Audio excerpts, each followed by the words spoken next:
that carry from the hatchery, chick quality, and the first 3 minutes when out of brooding. I mean, is it's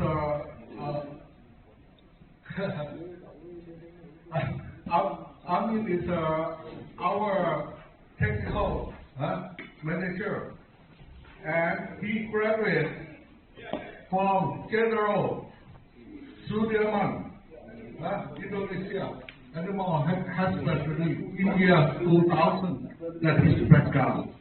So he has 20 years experience and 14 years in the Jaffa country, and he joined us 6 years already, so 20 years in this career.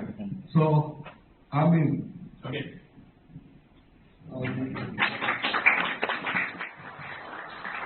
Okay, good afternoon, everyone. Hopefully you have a good lunch. And then also welcome to Bali. Enjoy the next 2 days here. Yeah.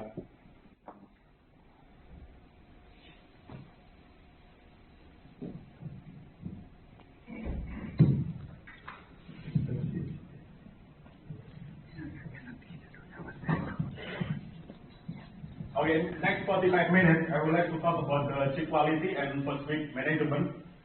That Scott already mentioned about the chick quality in the hatchery, so to get a good chick quality. So this is my presentation outline. First, we would like to discuss about what is the chick quality, and then factors affected the chick quality, and then the brooding principle. And then the last one is a summary.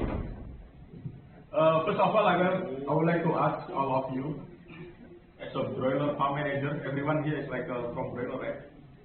Anyone from hatchery maybe? So, as a broiler farm manager, what do you expect when you raise a chick during the placement? What do you expect? What do you wish? What do you want?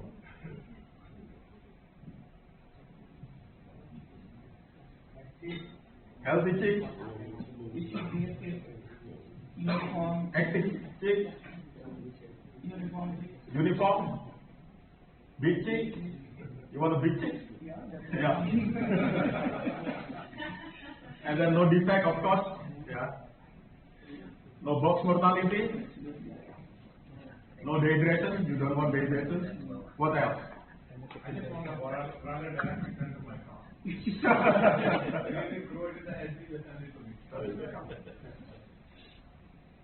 Yeah, and then maybe you want this. Is that right? Or you don't care about the price? So you want cheap, and some people they want the extra cheap. Yeah. Of course, normally the hatchery will get like 2% for transportation risk. Yeah. Normally, but in some countries they don't give. Yeah. Okay, we were trying to get the perfect chick, yeah, everything perfect. We don't want to have a defect or anything like this. Yeah. So again, anyone from hatchery? I will ask the same question to the hatchery manager. What do you expect when you send chicks to customers? Scott, this question for you. no complaint. No complaint. Okay.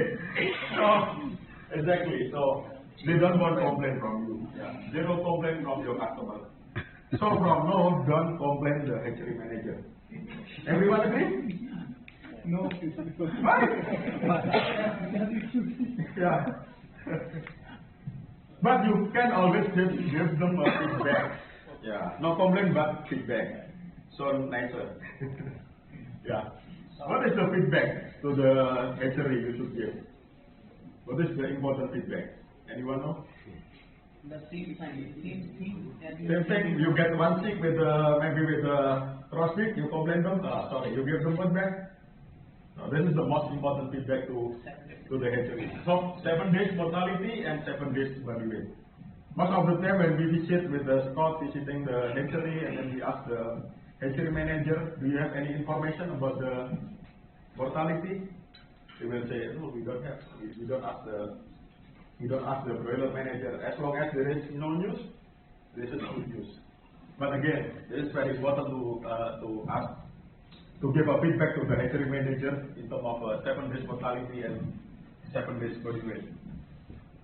So actually in the hatchery, normally they conduct at least 2 times grading. So during or just after poaching, they will check the birds and then remove the unwanted chicks. Yeah. And then the final quality control, most of the hatchery, they have a QC to make sure that everything, to make sure that only good quality chicks will be sent to the customer. And then normally the cull rate in the normal situation is 0.5%. Okay, this is what they see, what they look in the hatchery during the selection or during the grading. First, they will check the hog condition. Yeah. This is an example of the perfect hog. And this is slightly blushing, yeah, but no abrasion here. And then this one, they have an open cut. Yeah. And this is several abrasion. So, and the last is very, very bad abrasion. Yeah. So you remember what Cobb said before? What's causing this in the hatchery? Dehydration. Yeah, moisture loss, low moisture loss. Yeah. And if you see chick like this, which one do you want to accept? Of course, this one, right? How about the second one? Acceptable. This one? No. Yeah, no. Correct. Of course, you don't accept this, and then this one, you don't want to have it. Yeah. The next, you see the opening navel. Yeah. This is a well-healed navel. This one has a slightly opening, but with the small streak, they already healed. And this one has a large button navel. This one is opening. See. This one has a big string. Yeah. Again, this is the hatchery factor. Yeah, play a role here. So again, the same question. Which one do you accept? This one, the first, of course. Yeah. How about the second? Yeah. No. How about the last one? No. How about if they cut the string? They can cut and send it to you, and you don't know. So we don't want this. Why? Because this is like opening for the bacteria infection. Yeah. And then you will get knocked with the broiler spot. And then this is the defect, roast beak, blooded beak. Yeah, they have some blood here on the beak. Yeah. This is the poor feathering. Yeah. And then this is a mechanical piece. Yeah. Color, small gray spot. This one, majority gray spot. Yeah. Of course, you don't want to have this. And then how about the last two color? This is actually depend on the market. Yeah. In some countries, even the full black, they still raise the bird in the chicken house, in the broiler house. Yeah. But in some countries, like in Thailand, if they found a spot like this, little bit spot on the leg, they cannot sell the birds. Yeah. So this is really depend on your market. Yeah. Actually, we have this. We have this poster. Yeah. Tick grading guide. Yeah. That normally provided in the hatchery as a guide to do selection, chick selection. So again, the question is, what is chick quality? We have a traditional parameter here that we just talked. Yeah. Stand tall, upright, yeah, and then clean, well-healed apple, black eye, color. Yeah, some customers, they don't accept the pale chick. Yeah, you know that in the hatchery normally they put the formalin in the last 3 days hatcher, so that it will burn little bit the feather color and make them yellowish, more yellow. And also some people say that if pale means that the chick is already stay in the hatchery a little bit longer. Yeah. Feathering, low color rate, defect. This is what we call the traditional parameters. Why? Because these parameters cannot say anything about the 7 days body weight and 7 days mortality. This is just a physical parameter. Yeah.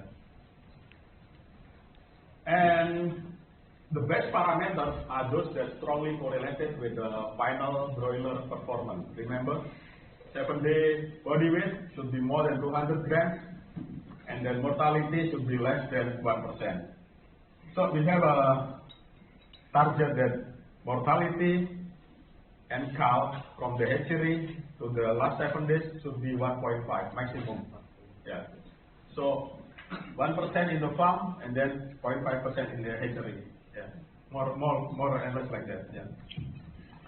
So chick weight, of course, it will affect the 7-day body weight. Yeah. And then uniformity also. And then some people they make assessment with the chick length. Yeah. Should be 19 to 20 centimeters. Yeah. Excel temperature, yeah, I think in the previous presentation is mentioned about this. Yeah. And then residual yolk weight is about 7.8%. Water temperature 40 to 40.5. So we recall this again and again. So maybe it will be in the quiz. And then chick yield weight loss, yeah, it is related to the donor flock, yeah, to the age of the PS, and then the other thing, yeah, organ weight, head, yeah, head, gut, gizzard, yeah. This all of this will be affect the 7 days body weight and 7 days mortality. And one thing that chick quality is a teamwork. We have a breeder farm here, hatchery, and broiler farm. So the question: who is more responsible to the chick quality? Who? All of them insignificant. Yeah. Can we blame the breeder guy or hatchery guy? No. Okay. Me, the breeder guy. So we cannot blame, yeah. So everyone have responsible to chick quality. What percentage? Everyone should be 100% on that. So, like hatcheries, they cannot produce good chick quality if the breeder farm they don't provide a good egg quality. Yeah. So this is some point that in the breeder farm can affect the chick quality, like a flock uniformity and the level of contamination. Yeah, if you have bad flock uniformity, and then they will produce bad egg uniformity also. I will show it in the next slide. And then the level of contamination, or they handling the egg in the breeder farm, or they collect the egg, yeah, or they clean the nest box, yeah, or often they clean the nest box, or they handle the floor egg, because some company they just mix the floor egg with the nest egg, which is not right there. We need to spread the floor egg. And then health status of the flock. If the breeder flock has some disease, some outbreak, of course, they will not produce good chick. And then in the hatchery, a lot of things, like egg storage, setting of setter and hatcher, and then the hatching window, many things can affect the chick quality. But I believe they do the best they can do to provide the chick quality. And then for the broiler farm, are you always right in terms of chick quality? So we only accept why you blame me on the chick quality. Of course, yeah. We cannot say like that, yeah. So of course the broiler farm also affect the chick quality. If you don't prepare the host properly, or if there is some delay in placement, yeah, it will affect the chick quality. Remember that chick quality is not about the defect, not about the leg, not about the hog, but it is about the 7 days and 7 days body weight and 7 days mortality. And then between this, we have a transportation that also play a role there. Yeah.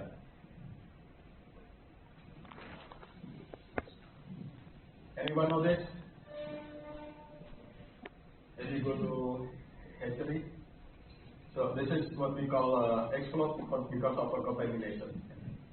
It's very, sometimes if they don't do properly in the breeder, a lot of contamination, and then we will find this in the setter machine. Yeah. So this egg is will be explode and can be dangerous to the worker, yeah, to the hatchery worker, because it touch the eye and can be bled. So this is like a soup of bacteria, yeah, and ready to explode. Yeah. So This condition is came from this, if they found the dirty egg like this, and then if the nest box they don't clean it properly, see some pieces here, and then also if they have a automatic nest and see this very dirty in the bed, and then all of this will create the contamination here. Other thing is that sometimes that the breeder can send the clean chick. They don't know that clean egg. They don't know that the egg came from this. So they clean it and then they disinfect and then send to the hatchery, and they don't know. Suddenly the egg explodes. So this is really a good thing that farm manager, the breeder manager should pay attention to the cleanness of the eggs. Also, if we talk about the chick uniformity, so as we know that the pullets should be in the breeder farm, uniformity is one thing that we really need to test. So at 12 weeks of age, 90% of frame development already done in the hatchery. So they try to get a good frame uniformity by doing grading, by provide a good feed distribution. So at 12 weeks of age, we would like to have like 90% or 80% flock uniformity in the breeder farm. So this is to avoid this situation. So if the flock is not uniform, and then at the production we will see ununiform hen. What happens if we have an ununiform hen? We will have ununiform eggs, and then you will have an ununiform chicks. But again, when you receive the chicks, normally it's not come from one breeder flock. You maybe receive from 1 or 2 or 3 with a different. So my suggestion is, anytime you receive the chick, you need to ask, and hatchery should spread the chick based on donor flock. That we already done it in the GP of breeder. Normally we put the young flock, young donor flock, and then the medium, and then the older flock is spread in the box there. Cobb mentioned about this before, that most of the things that affected the chick quality in the hatchery is the overheated embryo that can create many eggs. Can reduce the chick quality.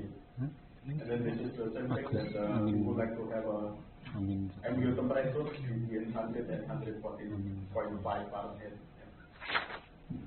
And the holding room also is the play around. This is a good example of the holding room. So they have a marking here on the floor. So when they put the box, we have a good distance between box. So it allows the airflow through the area among the boxes. And then they also have a steel ventilation here. The idea is we would like to make them rest during maybe 2-3 hours before sending to the hatchery. So the chick needs to take a rest a little bit, and then they don't expose to the heat temperature here. Should be comfortable. That's why we call it a holding room or resting room. And then transportation. So this is an example of transportation. The temperature inside the box should be maintained at 32 degrees. This example is 31. And then space for airflow between the sides. So this is a little bit too tight for this picture, because we should have enough space to walk inside the truck. If we have enough space to walk, it means that they have a good space between both sides. And then what is the ideal temperature of the transportation? So this 32 degrees is inside the chick boxes. And then outside that should be 21 to 24. This is ideal temperature. And then 20 to 26 is acceptable temperature. This sample see that 36.4 in the open-sided truck. This is really hot. And this kind of thing will affect the chick quality. And mostly this kind of thing, we call it dehydration. So dehydration can be affected by hatchery. They hatch early, overheated, or they don't have a good room temperature in the holding room, or maybe delay in shipment, it will reduce the chick quality. And then transportation also, overheated in the chick truck, vehicle, improper vehicle, because you need to have a controlled temperature vehicle. Yes, but some countries they still have some open-sided truck. They don't have a AC or fan in the truck. And when they got stuck in the truck in the road, because of the traffic jam, for example, the chick will be suffering from the heat. And then in your broiler farm, you also have if you delay in placement, for example, you already received the chick, but you don't have a good host preparation, you need to delay it, and then the chick quality can be affected. And this is the mortality profile when if you have a dehydration problem. Normally, in the normal situation, 1-2 days the mortality will decrease like this. But if you have a dehydration problem, you will see like jump in the 3 or 4 days, and then back to normal again. This chick condition, they will eat the fish, but they cannot be recovered. They will not grow. And ideal temperature of fan is 40 to 40.6. If you check the chick fan, this one is 41.39. It means that the chick is actually suffering from the heat. And the other thing that you can see when you receive the chick in the farm, check the feathers. This is excessive feather growth. It should do not open like this. Should be still closed. If they open like this, it means that the chick is a little bit far from the head time. So maybe 24 hours. And it's very normal when we receive the GP chick because they transport almost 1 to 2 days. You will see this. But in the broiler, I don't think that you come to see like this. But if you see like this, what can you do? So you give a feedback, not a complaint. On today we don't complain the hatchery. We just give feedback to them. Broiler farm. No matter the chick quality you receive, your main job is to raise them to achieve good performance as its genetic potential. First 7 days of brooding management is very important. So before we go to the brooding management, first of all we need to have a good host preparation. This is the step that we can do during the preparation. Rodent. Anyone have rodent in the broiler farm? Many. No? Not one. Only 2, male and female. And remove manure and other organic material. Manure and organic material in the litter, and then maybe feathers remain. And then wash the house with a high pressure spray. Disinfected. And then insecticide treatment. And then prevent recontamination. This the last thing is also important, that sometimes they do host cleaning, host washing, and then they already disinfect the host, but the next host is still dirty. And then they let people to come from this host and then move to this host. So after you disinfect the host, you need to put the biosecurity measure on them. Like maybe you can lock, or you put the foot pad, foot bath, to disinfect your food. The idea is to avoid the recontamination, from the dirty house to the clean house.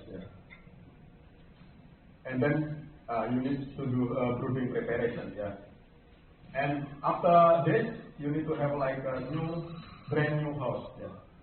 So if you check the house and you still see some dirty thing or some manure remain, it means that you don't do the proper house preparation. Brooding management. Why is brooding so important? Because this is the time that we accelerate the growth. The first week of life is the most important time of the living of the broiler. And then the second thing is skeletal and cardiovascular development. Stimulate early feed intake. And then flock uniformity. and then promote immunity. Yeah. This is I think the simple brooding setup. Yeah. You can see here. They have additional drinker and additional feeder, and also they put some feed on the paper. Yeah. Why is brooding so important? Because optimum performance during this period, flock performance will be compromised and cannot be fixed later. Yeah. And then this is the most efficient period in the life of the bird. Feed to weight gains 100% increase in weight in first 72 hours. Yeah. And then the 7 days is 21 or 22% of the total life of 2 kg broiler. Yeah. If you harvest the broiler less than 2 kg, maybe it will be more. Yeah. The proportion will be more than this. Yeah. And also because of the genetic selection, the broiler is getting better and better. It will be getting less. Yeah. The time is getting less. Okay, this is the objective of brooding. Yeah, 7 days. You need to achieve 4.6 times of the all chicks. Yeah. And then 200 gram. Anyone get this? Everyone get this already? 200 gram? No? No? Yes? Or maybe more than that, 210 maybe? Yes, depend on nutrition also, but again, yeah. But also the DOC weight also. Yeah. They will check weight. They will check weight, yes. If you get from premium age, then it will be easier. If you get from the young flock, yeah, maybe will be not easy to get that. Yeah. And then mortality up to 7 days should be less than 1%, and then in antibiotic-free production, 1.25 to 1.5%. Flock uniformity should be 8 to 10% CP. And then I go to the 5 brooding principles. We have this kind of poster in Cobb. Yeah. This thing is make us easy to remember. What is the principle of the brooding? Yeah. So F stands for feed intake. We need to maximize feed intake. A stands for air quality. W stands for water. Yeah, water quality. The water is H2O, so hygiene and 20 centigrade. Yeah, this just thing to easy to remember. Yeah, and then lactate is L stands for like intensity, promote activity. And then T is the temperature control. Yeah. So we have a form here, easy to remember. Yeah. Feed, air, water, lighting, and then temperature. All of this is important, and we don't spread in priority. Okay? All of them are important. Yeah. We don't say that which one is more important than others. Yeah.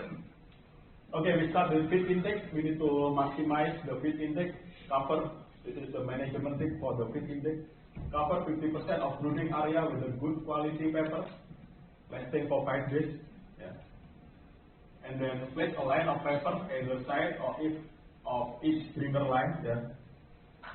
And then place 75 gram chick of fish on the paper replacement. So we prepare this before chick arrive. And then keep at least 95% crop fill in the morning. After placement, we can take 100% sick the morning after placement, and then we check the crop. Yeah. So we say that the crop is filled if there is water and feed. Not only feed or not only water, but also feed and water. Yeah. And then consumption should be 25% of chick body weight in the first 24 hours. You may calculate this. Yeah. This is a crop fill checking. We do it in the morning after the placement. 95% should be already there, the feed and the water. You know why? Because once the chick has eaten, and then the digestion system will be started. Yeah, the production will be started also, and then risk of being too cold will be gone, and the temperature control begins. Yeah. And then if they don't eat properly or they don't eat quickly, immediately, what will be happening? Yeah.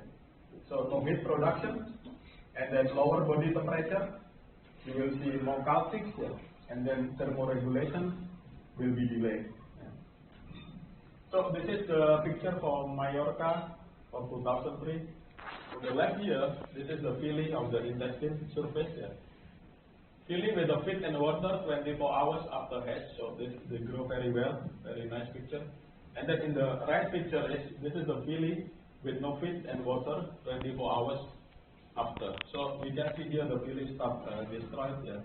So with this kind of filling, the absorption will be better, yeah, and then the chick will be grow better. Yeah. But if they don't take feed properly at the first 24 hours, yeah, the filling will be destroyed. Maybe it recover later, but you will see still the difference of growth between two of them. Yeah. Mountain feeding. Yeah, this is one management tip that you can apply in your farm. We call it mountain feeding because this is like a mountain. Yeah. Not only spreading but like a mountain. Yeah. So they put like I say 75 grams per chick in the first before placement. Yeah. This is in the good, nice closures. And then in the open-sided hose, this one is open-sided simple hose, which is very commonly used. Yeah. So they put the feed on the back. Yeah. This is in US. They have what they call a feed caddy. So this stuff, this thing can help you to put the feed on the paper.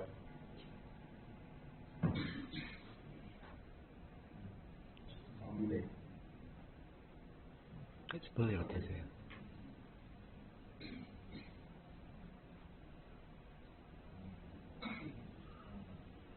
So actually this one is just to help the people because the labor maybe is so expensive, so they do like this, make it faster, and there is no machine on this.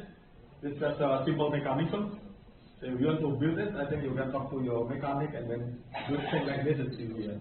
Just you can just make an opening here and make adjustment in the bottom of this also. Yeah. To make sure that the feed can go like this. So anyone from here you practicing what we call mountain feeding? Anyone practicing? No? No, no one? Not this, but I mean the previous, this one? No? Yes. But in the beginning, they are doing. They do that. Right? So it's only they are. Yeah.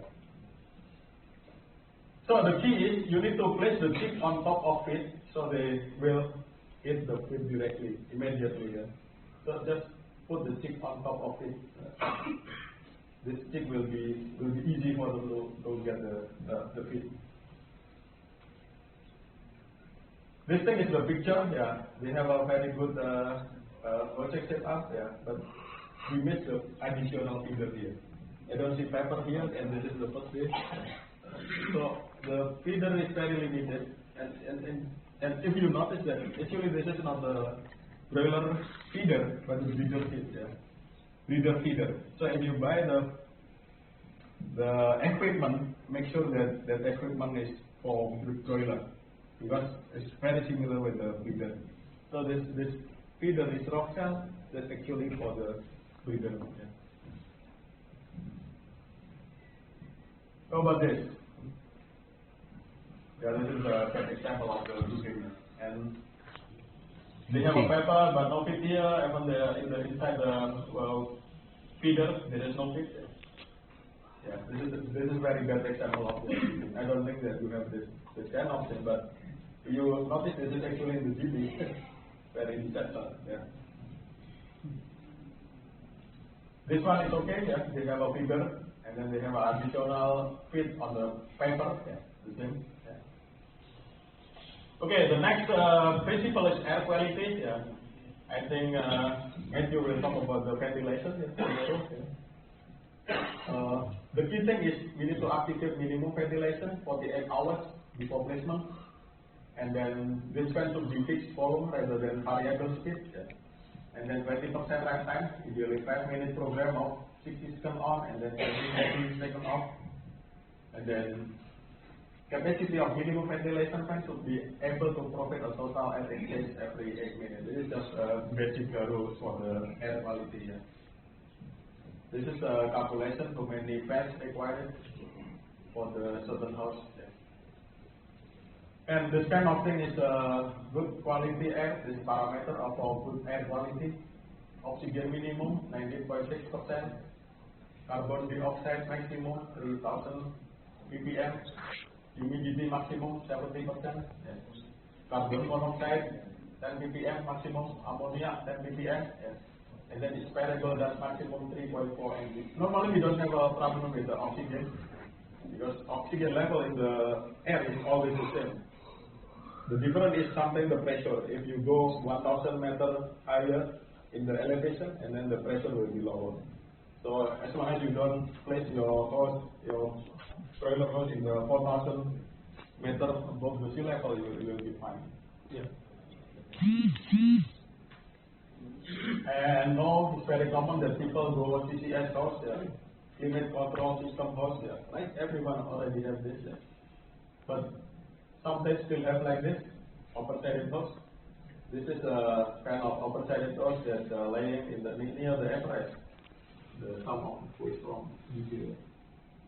So if you have an open-sided hose, what we can do? So build your open-sided hose in the cold area with sufficient natural airflow. So temperature, not only temperature cold, but also you need to have airflow, because sometimes the cold area has no airflow. Consider to install additional ceiling fans to help air circulation. And then consider low density or early thinning if you have open-sided hose. Open-sided hose is not suitable for big or heavy broiler size. Normally you are okay until 2 weeks, and then if it's 3 weeks to maybe okay, but after 3 weeks in the open-sided hose, cannot catch up the performance. Like in Thailand, I don't think that you have an open-sided hose no more in the broiler. Retrofit means converting open-sided to closed hose. Some, like in Indonesia, very common now. So they start to retrofit the open-sided to the closed hose to get benefit in the airflow. And then W for the water quality. Dr. Afif will talk briefly about this tomorrow, about the water. And then the manual is maximum temperature is 20 centigrade.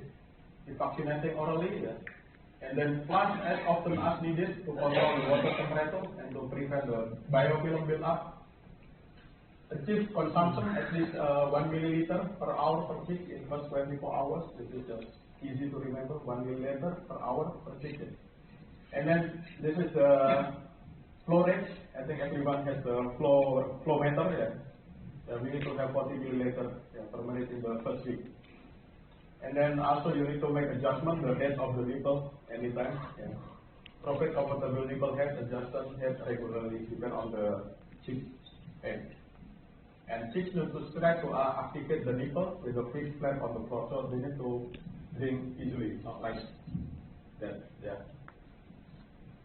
Light intensity, why we need to have a good light intensity during the brooding. This is to provide uniformity. To promote the activity, first we need to provide a uniformity by brooding area. Minimum 25 lux, I think it's we discussed before, and then ideally 40 lux. And then maximum variation between the ductus and the bractus should be around 20%. And if you have a automatic feeder, pump feeder, you need to put the attraction light above the control pan to make sure that the bird attracts to that area, and then the automatic feeder will be run automatically. This is the example that the brooding is too dark, and then this also example that somebody they need to put additional light to make it a little bit brighter. And T, the last principle is T for temperature control. Remember that T during the brooding time is the transition period. From 0 to 5 days, 0 is start hatching, and then 21 hatching, this is the incubation. Actually, the chick is called loaded. It means that they will respond to the environment temperature. So this chick is sensitive to extreme in the temperature out of the thermoneutral zone. So normally we do brooding up to 7 or 14 days, depend on the climate or depend on the location you have a broiler farm.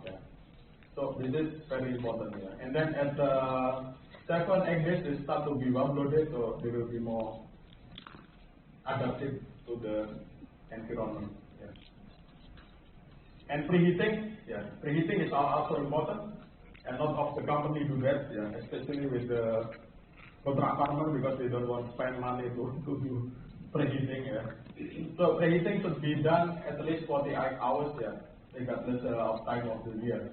And then concrete should be preheated to minimum 28 centigrade.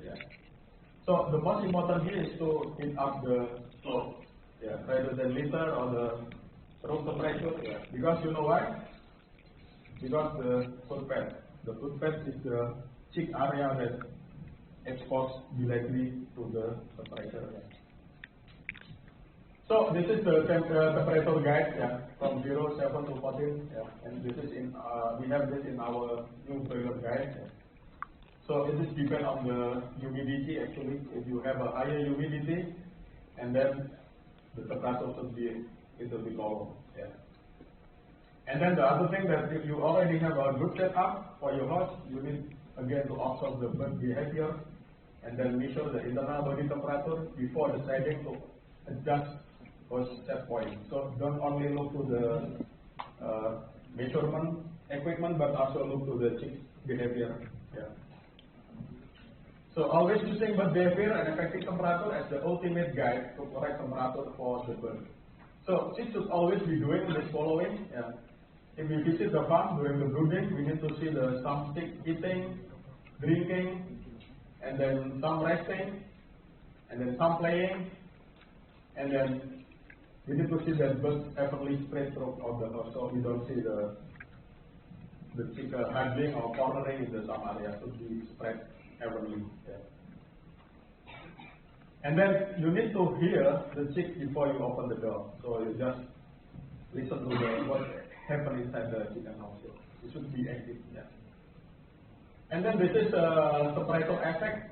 This is our temperature effect, and then the body temperature, and then the behavior that we can see in the chick. If the house temperature 42 degrees, and then the body temperature is 44 degrees, chick will be dead. And then 40, 42, heavy panting.